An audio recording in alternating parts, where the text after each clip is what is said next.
Y primero pedirle disculpas a todos que no tenemos traducción.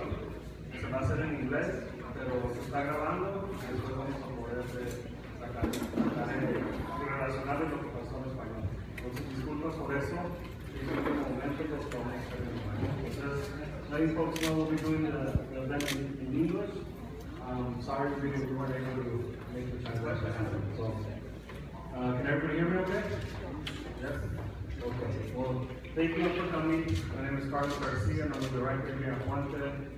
We're welcoming Mr. O'Malley, and we're thankful that he's here to come talk to the undocumented community, the affected community here in Arizona. And so we have 3 folks that are going to share their stories, and we're also going to have a conversation and allow some time for questions from Governor O'Malley. And then I think just to mention a little bit of what happened earlier, I think for a lot of us, the folks that are coming in, please. Okay, so there was a little hectic earlier at Net Roots. A lot of us were there. There was a point where the Black Lives Matter movement folks kind of took over the program, and I think a lot of us heard Mr. O'Malley utter the words "White Lives Matter," and I think this has opened up a conversation because a conversation about criminalization and who are the impacted communities in this country. And so I think the Black and brown communities have suffered through criminalization, through deportation and detention and all these enforcement policies. And so I hope we will have some time to address that. Just also want to say, as Puente, we don't endorse candidates. Our #1 goal is to end deportation and end the suffering in our community. And so we're really happy to have this for Governor O'Malley to hear the stories from our community. And so we'll go ahead and pass it on and hear these stories. Thank you for being here. Thank you.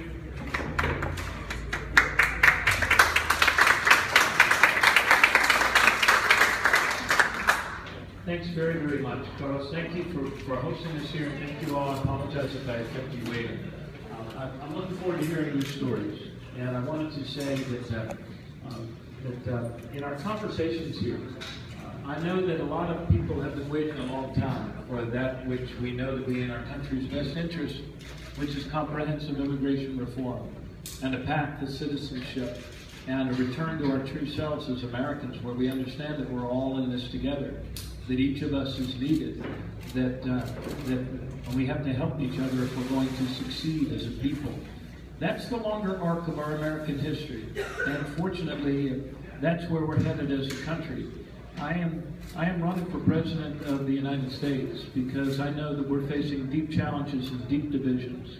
Oftentimes we talk past one another, and oftentimes, as we've seen in the comments of one of the members who's running for the Republican nomination for president, some pretty hate-filled language entering into our public arena.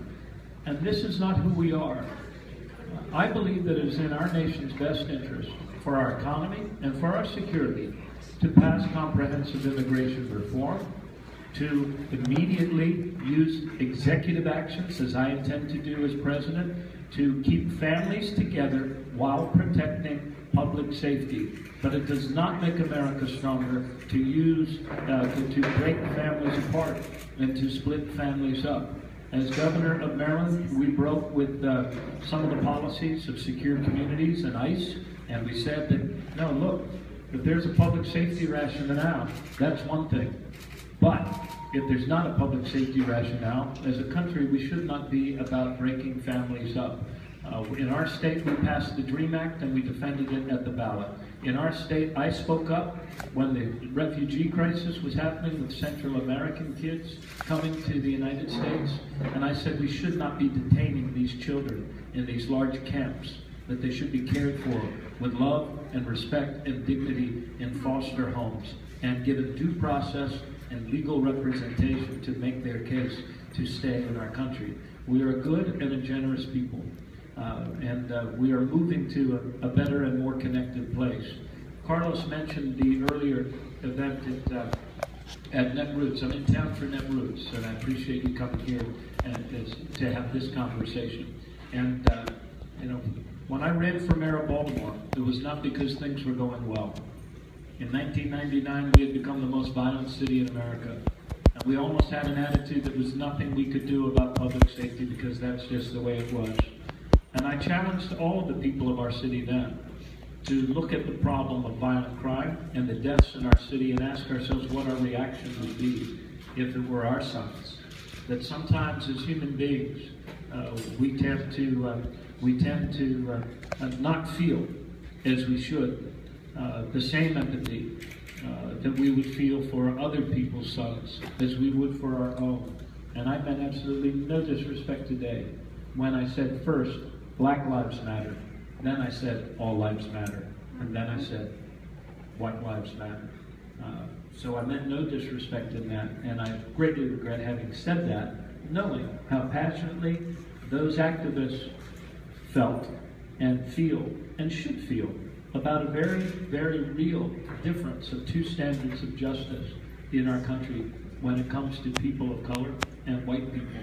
And I have dedicated my entire life to tending to that wound and trying to heal our country and bring people together. And in fact, that's why I'm also running for president. So, Carlos, do you want to take it from here, or do we want to introduce people? I have put forward, let me just say briefly, I'm the first candidate for president to put forward a comprehensive immigration reform plan. I'm only 40 days old, but it's one of 4 things I put out, along with Wall Street reform and a couple of, and climate change, and what was the other one? Climate change, Wall Street reform. Debt-free college, thank you in the back, and debt-free college. And the essence of it is to use the full extent of my executive powers as president to extend executive action to cover more people and to push for comprehensive immigration reform and to greatly reduce the number of people that are detained, especially women and children and families in our country. And so with that, I'll turn it over.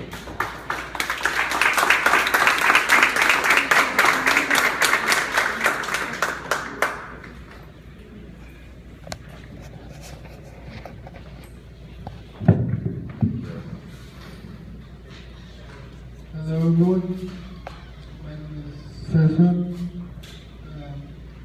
I apologize for my speech difficulty as a result of my accident. I suffered an accident in 2006 on October 15th while I was going to church. During that moment, I wasn't driving, my ex-girlfriend was. I wasn't allowed to drive because I'm a dreamer. At that time, because to get licensed. She decided to, for some reason, make a U-turn. At that moment, we were struck by a vehicle. I was flown to Osborne Medical Center, and where I was in a critical condition. I have 2 citizen brothers, and through them, I was allowed to receive emergency care.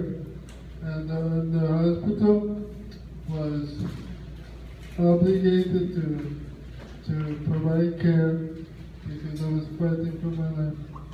When my condition stabilized, the hospital was quick to know my status, or therefore let go. So they told my mom either she could take me home and quote, take care of a vegetable for the rest of her life. She could pay the funds out of pocket, or they would take matters into their own hands. My mom was 5 months pregnant at the time, and she was distraught. She did not know what to say, so she asked for more time. And that night, the hospital called my mom and told her that I was going to be dropped off in a clinic in northern Mexico. Now the term dropped off is a medical term for medically deported. And I was unconscious the whole time. I was going to be deported. I had no idea I was going to be deported, and I was unconscious. At the time that I was deported, my mother was not with me. I was alone. That night I arrived at the clinic, and my mother stood up by my side, crying and asking why the government was doing this to me. Later on, my stepfather found us a house in the southern part of Mexico, where he's from. A couple of months later, I woke from my coma, having no recollection of anything that happened.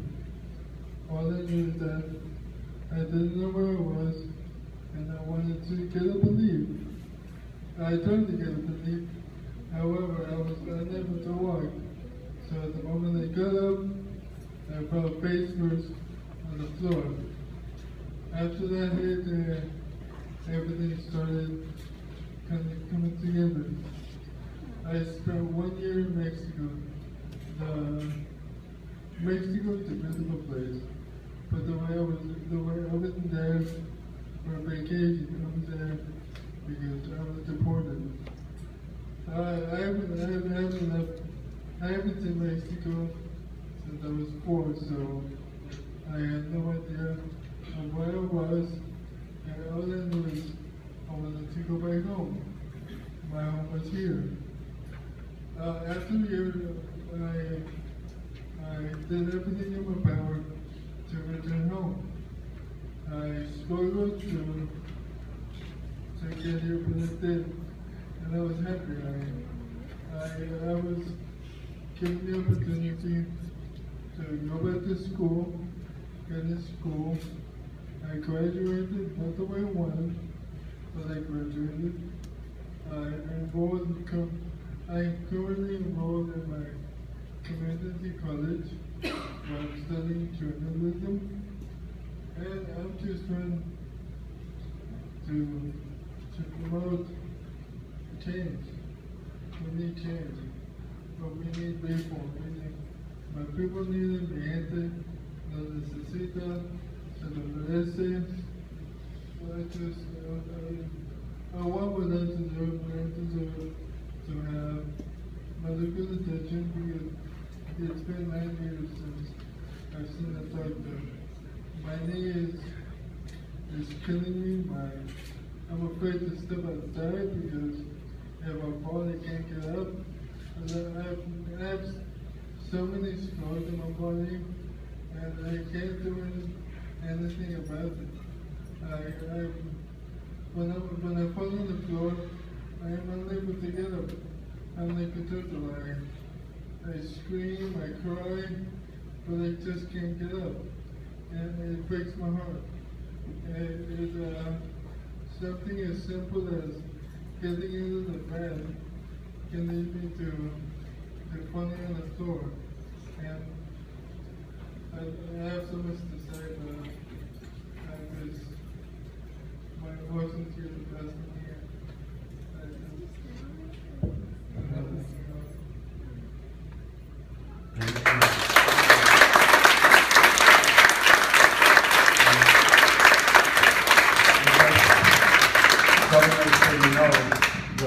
The reason he was deported in 2004, we passed a proposition, and it was Proposition 200, and it took away social services, which included health care for undocumented folks. And so since 2004, 12 years, cases like this have been happening in Arizona. There's been an onslaught of laws similar to that, where we've been denied our language in schools with the English only law. Undocumented students have been, obviously, we passed the Maryland Dream Act, out-of-state tuition, but also Head Start, early childhood education, also adult education denied to undocumented folks. We have SB 1070, we have ethnic studies banned, and so in Arizona, we're getting rid of us in 2 ways. One by physically trapping us, which you're going to hear a story from Noemi, and the other is making our lives so miserable that we self-report. And so there's been an intentional plan to get rid of us. And that's why this is such an emotional time and moment for us, and this is so important. And the next person is Noemi Romero. Hi everybody, my name is Noemi Romero. I am 23 years old, and 2 years ago I was arrested in one of Arpaio's work rapes. Due to that, I was taken to one of his jails. I was detained for 2 months, and during that time they decided to charge me with a felony. And after those 2 months, I was taken to a detention center in Eloy. And there, to me it was funny that I was offered an application to work for them. And I was like, it makes no sense to me that I can work in here without even being asked for a social, but out in the real world, I need a social to work. So I decided not to work for them. So when I got out, I started going around with different lawyers, telling them what had happened and stuff. And they all told me that I was no longer eligible for DACA because of the felony that was on my record now. Since then I joined the organization Puente. I started helping them. I now help them. I help in the legal office, and we do cases for people that are detained, because most of them can't afford a lawyer. So what we do is we get like all their paperwork together and we send it to them so they can represent themselves. So my question to you, Mr. O'Malley, is how are you going to help people that are being deported by ICE or who are a priority, and people like me who now have a felony on their record and don't qualify for DACA or DAPA?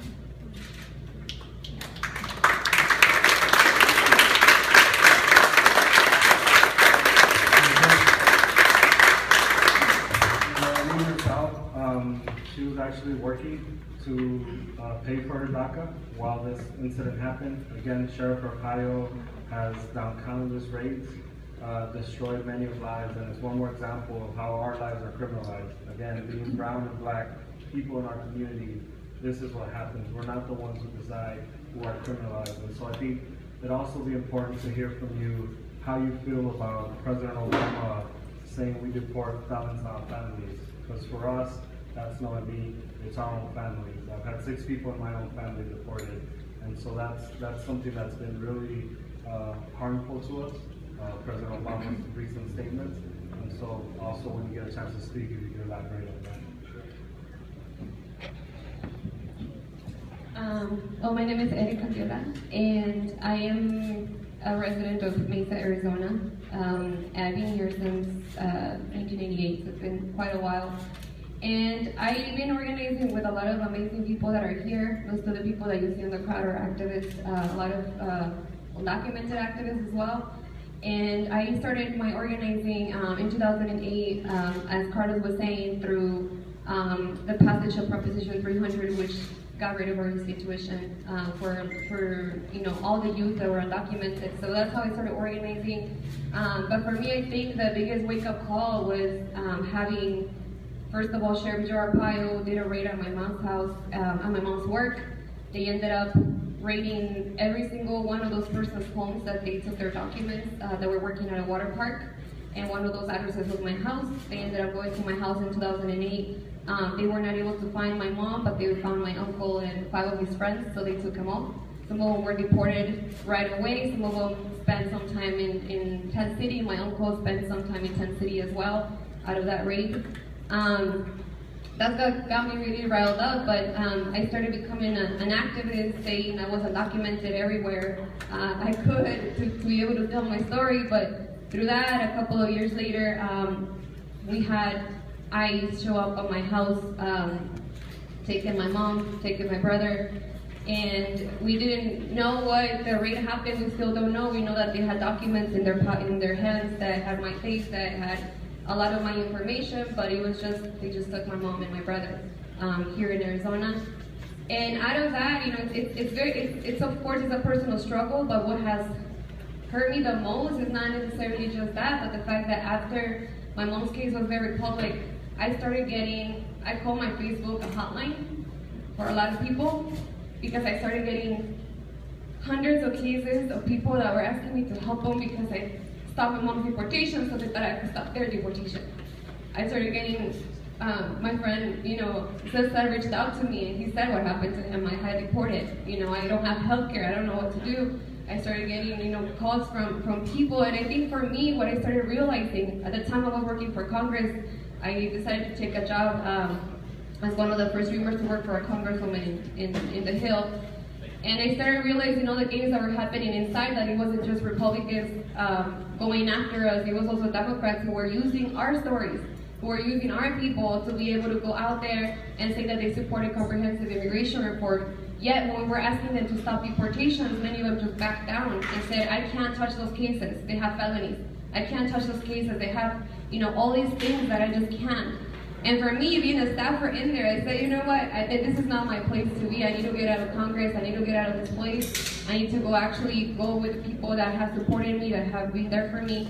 And I guess just being here with you, Governor, I think for us, for you guys to understand that when we go out there and we protest, it can be any party, it can be anyone, and the reason for that is that we want you guys to really understand us and not use us. And there's a big difference. And for me, a lot of politicians, a lot of folks, even with the Democratic Party, don't understand who we are, and that's why we invited you to be here, so that you understand these stories, but not also understand them, but also take them into action, and stop using us really as a token or as a story to tell to gain a campaign.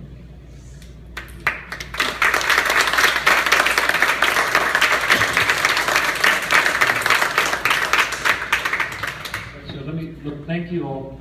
Thank you for sharing your stories with me. Let me respond in a couple ways.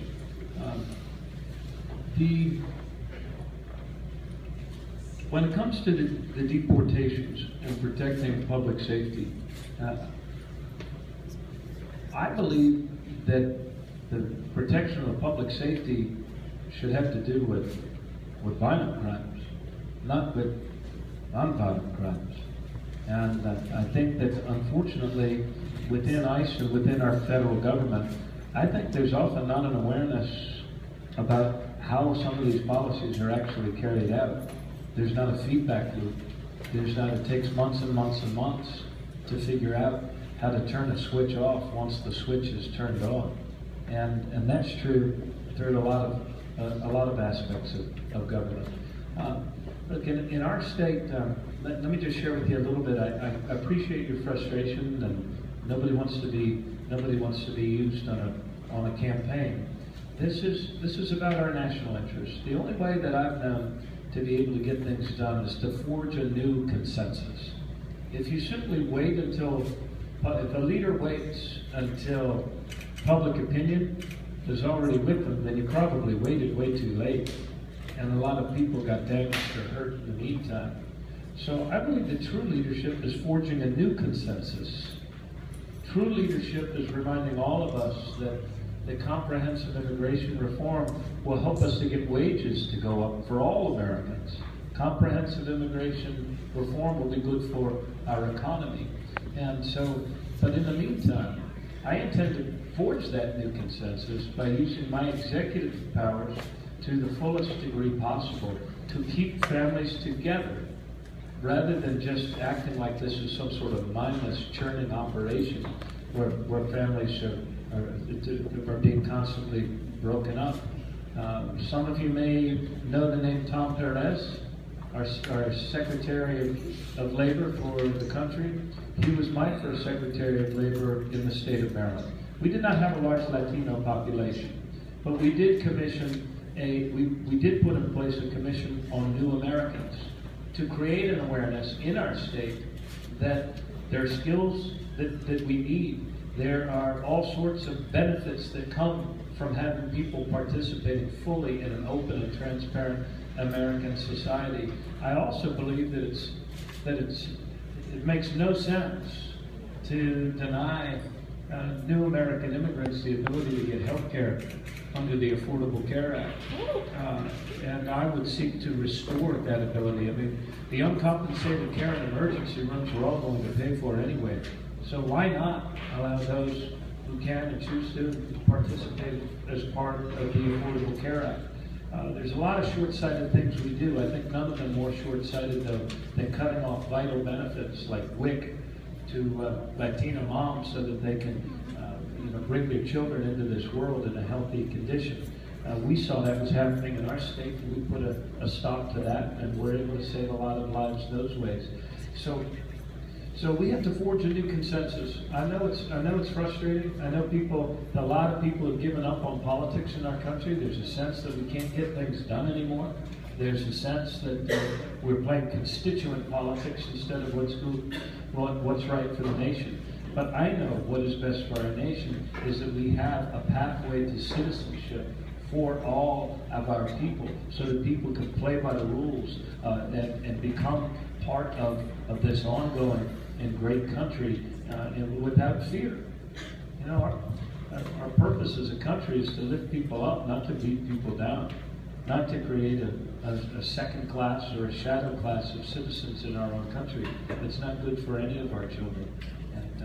And so that's why I am advancing these ideas in the course of the campaign. Look, I wish there were another way. I wish there were a simpler way. But there is no other way than to have elections, vote in a new Congress, have these conversations, have leaders and candidates do what they're supposed to do, which is to advance ideas that serve and admit and bring people together back to the table of democracy. So that we can work out these problems together, and that's what I intend to do. And I really appreciate you coming. Thank you. I think for us, we've been hearing comprehensive immigration reform for over a decade now. And I think for us, it's really important to mark, especially the office you're running for, the executive office, has a lot of choice in enforcement. And we've seen, unfortunately, this past president choose to deport a lot of the people or detain a lot of the people that are in this room. And so I think for us it's very important to not just mix up comprehensive immigration reform as a magic bullet that's going to solve everything, but really understand the damage that's been done. Not only laws, local laws like Arizona, but the federal government. There's a federal bed quota that 34,000 people are detained every day. And so I think for us, the conversation of who deserves and who doesn't deserve needs to shift into stopping the deportations and then figuring out a way for people to move forward and become documented. I know there was a couple of questions, and I know Tanya Sorta had a question. Gonna come up to the microphone, please. Thank you. First of all, for being so willing to be here and have this conversation with us. I think the healthcare part is really important to me, and I know that that's been something that my family has been really angry about and hurting in terms of being excluded. But my question is actually about what Noemi was mentioning. I think, you know, DACA and DAPA have been very beneficial to a lot of people, but actually it was in this room that a lot of folks here heard the president's announcement. And I remember seeing those photographs of people hugging each other but crying at the same time. One of the photographs of Noemi, because there were people that were being left out specifically because of the criminal records. So how would you address this divide that's being really perpetuated by the federal government between immigrants who have been through the criminal system versus immigrants who don't have a record? You know, and like to us, it is really the difference between getting support from Congress people, being deported, being put in detention or not. So how do we begin to address that? I believe that what we need to do is, look, I intend to provide deferred action to the greatest number of to the greatest number of new Americans possible, and I believe that we need to have a process to sort out violent felonies that are a threat to the public and those infractions that are not a threat to the public. I would provide broad relief to outdated laws that tear families apart. Chief among these being the 3- and 10-year bar, which is a cruel and brutal, catch-22 that people find themselves in. I would use detention only as a last resort. And as governor, I spoke out strongly against the detention of the young people from Central America that were being, held in congregate places that look more like something you'd see at your local humane society than you'd see from a humane country. And we house more of those Central American kids on a per capita basis in our state than any other state in the nation, and we did it the right way in foster care. My administration would respect individual rights and border enforcement. I think we need to end Operation Streamline, this sort of rocket rocket.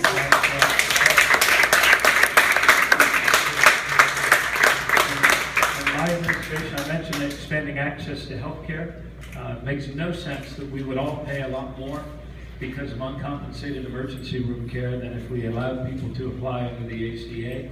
And I would create an independent agency to set and advise Congress on U.S. immigration policy. Our existing system hasn't been updated in 60 years. Our economic needs are greater. The dynamics of our world are different than they were. And above all, I'm going to use my executive action to the full extent of my authority, not only to push Congress to pass comprehensive bipartisan immigration reform, but to keep families together and not tear them apart in the meantime. That is what I'm going to do. Thank you. Thank you. I wanted to also introduce you to a really brave person, a person that saw her parents be arrested on TV at the age of 9. She's now 15 years old, and just wanted to give her a little bit of share of what her experience was and what happened. Hi, my name is Catherine Figueroa. My parents were detained in 2009 when I was just 9 years old. My dad was in Eloy Detention Center for a week, and both my parents spent 3 months in jail. My dad was in Durango jail, and my mom was in Estrella jail. They were both left with a felony, and now they have their license and their permission to work, but with the family that they were left with, they can't get a better job. So they're struggling. You know, my mom's not working right now because her work permit they haven't given her a work permit yet. But with them left with the felony, they make them seem like they're criminals when they're not. My parents were arrested working. They weren't arrested selling drugs or killing a person. They were arrested working for me. Thank you.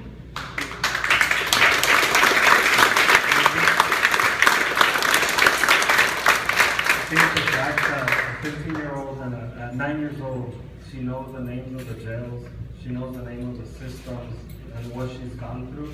There's an entire generation here in Arizona and across the country that's growing up with the fear of losing their parents, of not having their parents for months.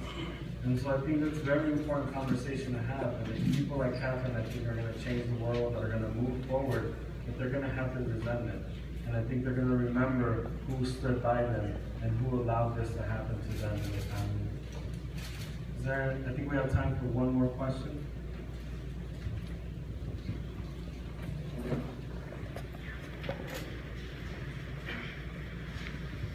Hey, good afternoon.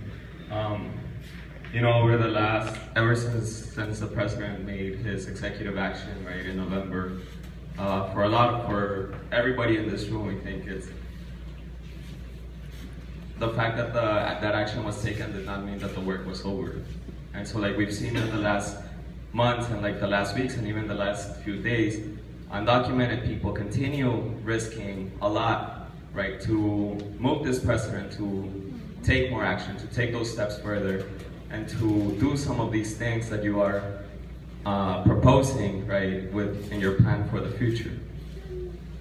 And so for us, I think, you know, what Erica touched on, right, this feeling of being used, right, has been something that has been traumatizing for us, and that makes us hesitant, right, to fully, you know, show support to any one candidate.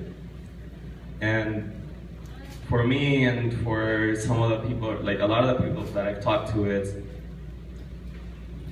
as we continue taking steps to push the line, to push the precedent, to end detention, to stop the new deportation programs, we would like to see you and everybody else that's running for this office, not just to tell us what you're gonna do once you're in office, but actually to take our demands and champion them in the present, and to take them and to tell this president, you know what, this can be done, you need to do it as well.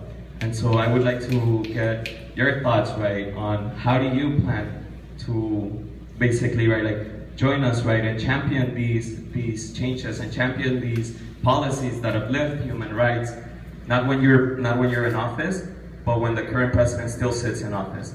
Thank you.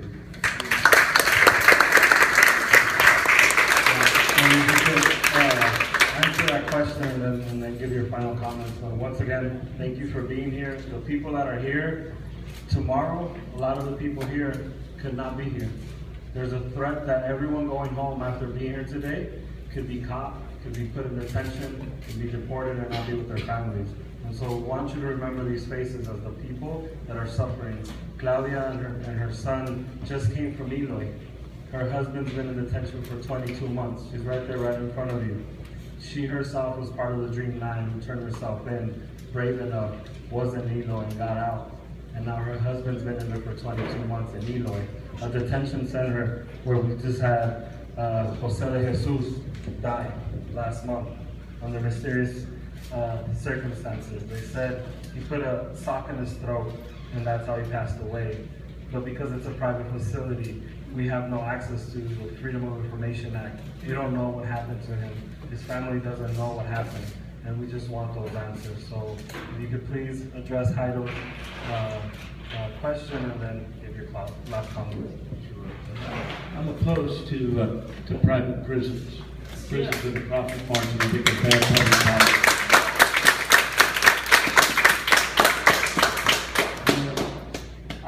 I've done my very best in every public office I've held to be a voice for the compassion and the generosity that's really the strength of our country.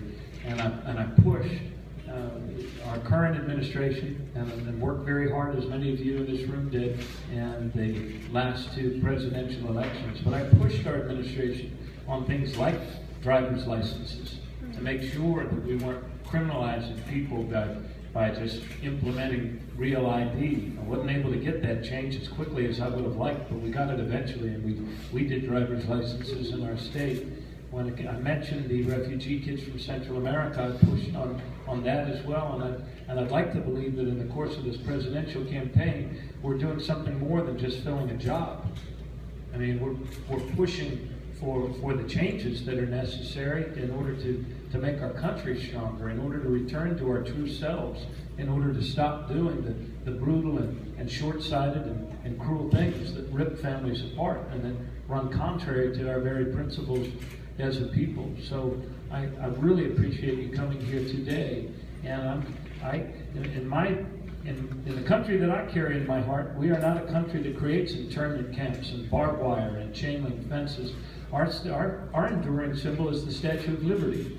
We are all in this together. We need each other. We are made better in every generation by new American immigrants. And this generation should be no different. And I intend to work as hard as I possibly can to forge that new consensus that will make change possible. And I intend, if I am successful in holding that highest office in our country, to push, never give up for comprehensive immigration reform, and in the meantime, to use my executive authority to extend deferred action to all of those that would be covered in the current U.S. Senate bill, and to work to sort out the disparities and the lack of rationality that comes with criminalizing people with felony convictions who are basically good and decent people trying to care for their families and are no threat to the public. And that is why I came here today. That is why I'm running for president, and that is the sort of country that I would like to lead us to and move us to, a country where we recognize that we're all in this together and that we need each other to succeed. Thanks very, very much.